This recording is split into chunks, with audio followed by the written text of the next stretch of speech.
I'm Bill. And I'm Candace. And we're the Disruptors. Well, it's nice of you to roll in today, Bill. Oh, yeah. It was a long walk, you know. Us homeless people have to walk up this hill. Well, I tried to get you out of that apartment complex for months. I know. I'm out now. Thank you. Thank you very much. You helped a lot. You're still over there. I saw SWAT there last week. That was last week. This week it's the DEA. They switch off. It's really exciting, though. Well, I was concerned that you'd broken up into a new business. Well, no. It's a pharmaceutical human research. Trafficking. I think it was your neighbors.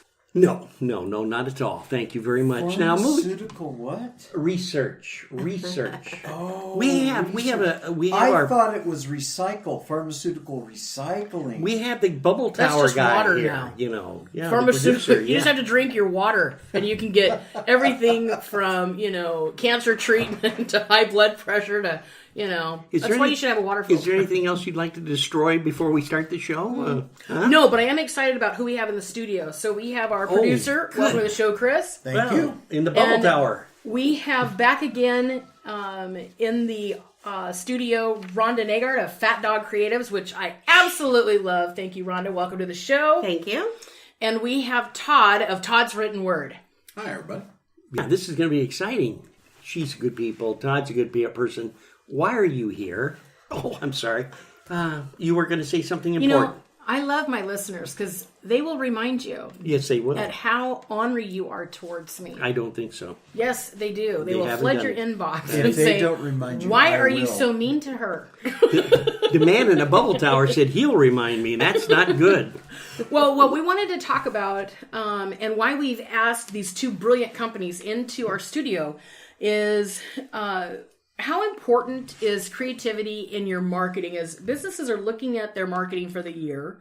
And often the creativity piece is an afterthought, just like because we had Todd on the show earlier, and we were talking about how content is an afterthought, not a forethought, and that really you're sabotaging your marketing dollars by doing it that way. I'm just gonna give you guys over the show and just say, okay, talk to us, tell us, teach us your ways, oh wise ones. Well, I would like to step back for a second because when you first told me, hey, we want to talk about the importance of creativity, I didn't know what context you meant, and I started actually typing a response to ask you, and then I thought, you know what, it doesn't matter. Because creativity is important to us in every aspect of our lives. And when you think about memory and the elasticity of our brains, creativity is essential to that. It's essential to helping our neurons continue to fire and shorten those pathways that get longer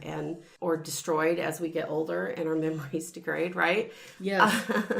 So Bill is living proof. Thank you, Rhonda. You've proven my point.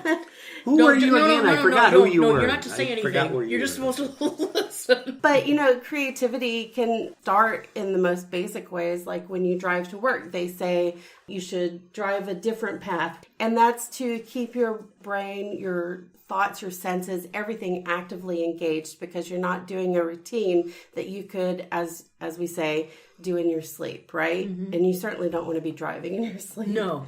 But that does get to marketing.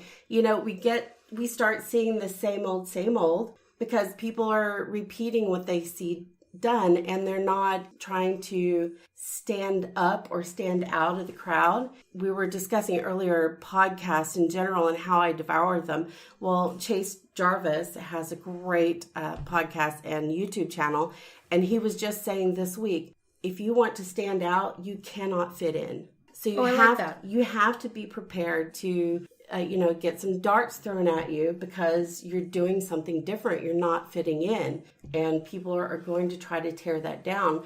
Keep going, because if you fit in, you're just going to drown. Mm-hmm. And you're going to get in that, as he was calling it, muddy middle. But there's also a book called The Messy Middle, which is really great for creatives, by the way. Scott Belsky wrote that, if you want to write that down. Well, I think creativity is important in businesses because... and this is touching on something you just said, Rhonda, is that, every business has kind of a life cycle, right? It does. You go through that scrappy early period where you have all this energy, all this excitement about what you're going to create. And then you establish your market, you establish your product, and you have this chance of plateauing at this point and not really maintaining the traction that you had at that startup stage. And creativity allows businesses that are in that position and that are in that startup position to really punch above their weight class, which is critically important, first, for surviving those first few years as a business, and second, for growth when you hit that plateau, that middle-age stage of your business, because you're able to challenge these much more well-established, larger, higher capital businesses, not because you're spending more than them, because nobody can do that, Sure. but because you're spending smarter and you're doing your work in a way that grabs people's attention.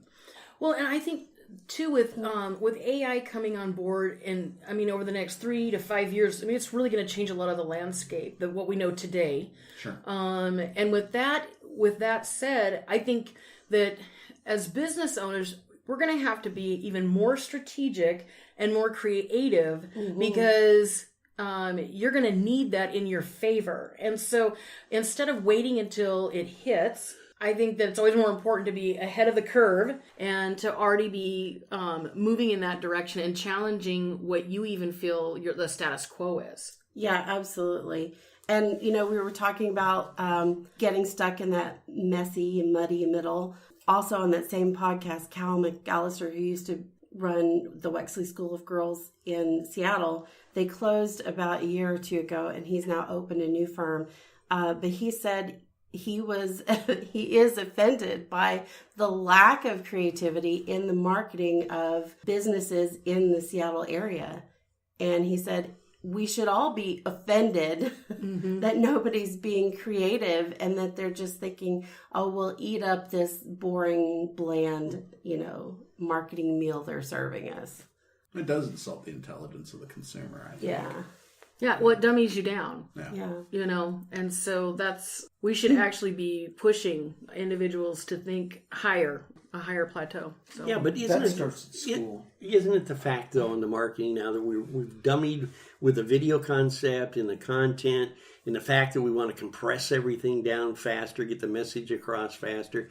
Isn't that where we're losing a lot of this I think and causing more impatience. dumbing down stuff going on? People want to eat a 12-course meal in 39 seconds when it takes 12 touches, and I actually think it takes 15. Okay, I mean, and we're up from 8. Back in the 70s, it was 3, and it stayed 3 for a real long time. MTV came out, and then it jumped to 5. And then you can see it how, the progression. But the more creative ways that you're able to touch individuals, they remember you. I mean, I'm constantly, people don't remember my name, but they'll say, hey, disruptor of normal. And that's what they've equated, because it's creative and it's stuck in their mind. And it's the same thing. I mean, whether it's a tagline, whether it's through color or illustration or content, words paint a story, right? They paint a picture, and we're reading less. That's why I loved your transcription, having the video transcribed, because that backs up that video for those that prefer to read. I don't want us to lose that lost art where we just go, ugh. Right. Well, there are 2 things I wanted to touch on. One, you talked about dumbing things down.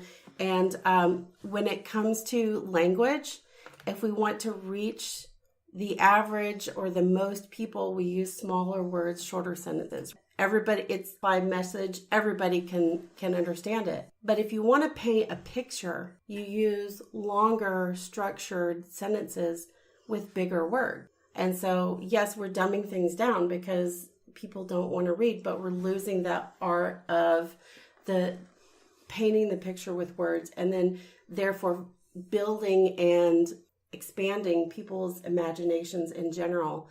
And creativity is innate in us, but as we age, we lose it if we don't exercise it. And reading is one of those ways to exercise your creativity. And people will tell me all the time, oh, Rhonda, I'm not creative. I leave that to you. Yes. Yes, everybody's creative. Yes. There are different ways. You automatically think of fine art when you say creative, or you think of, graphic design, which is like commercialized art.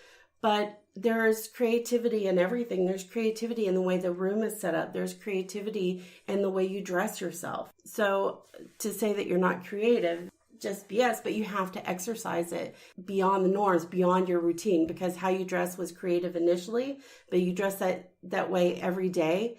That creativity is gone. Mm-hmm. How else are you being creative in your day? Right.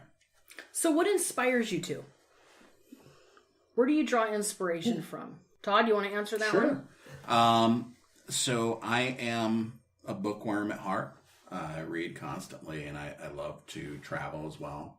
And I find that combination of loving good writing, whether it be storytelling or history or what have you, that inspires me in my writing for my clients. I could take something from, we're just talking about writing small, easily accessible sentences for people. Well, that's Hemingway. Mm-hmm. That's local legend Raymond Carver, one of the greatest short story writers ever. He spoke in very short sentences that mirrored how people communicate.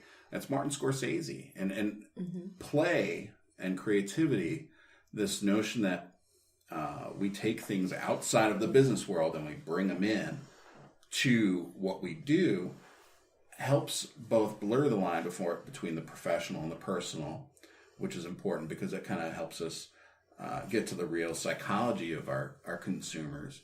But it also helps us keep creative, keep inspired, because we recognize that when, whatever our profession may be, as a lawyer, as a teacher, as a retail store operator, that we can take inspiration from something completely outside of your profession, bring it in, and embrace it in what you do every day.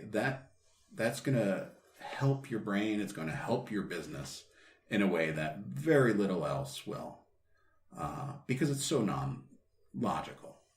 And I think that's important. And travel, I've always been a sucker for travel.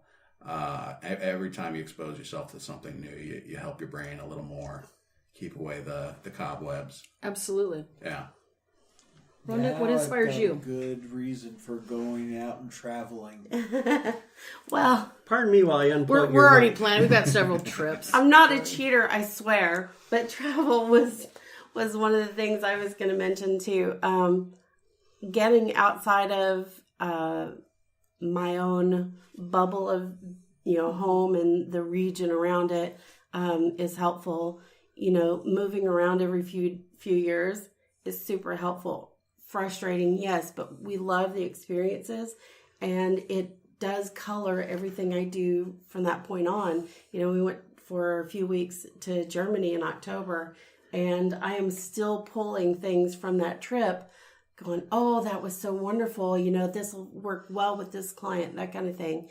But I would say that it is inspiration, but I don't have to go out and seek inspiration like I used to before. And part of that could be because I am all day long either listening to podcasts to educate myself or listening to YouTube videos to educate myself. And it's all just seeping in. So when a project comes along, I don't have to go create a folder of ideas as much anymore.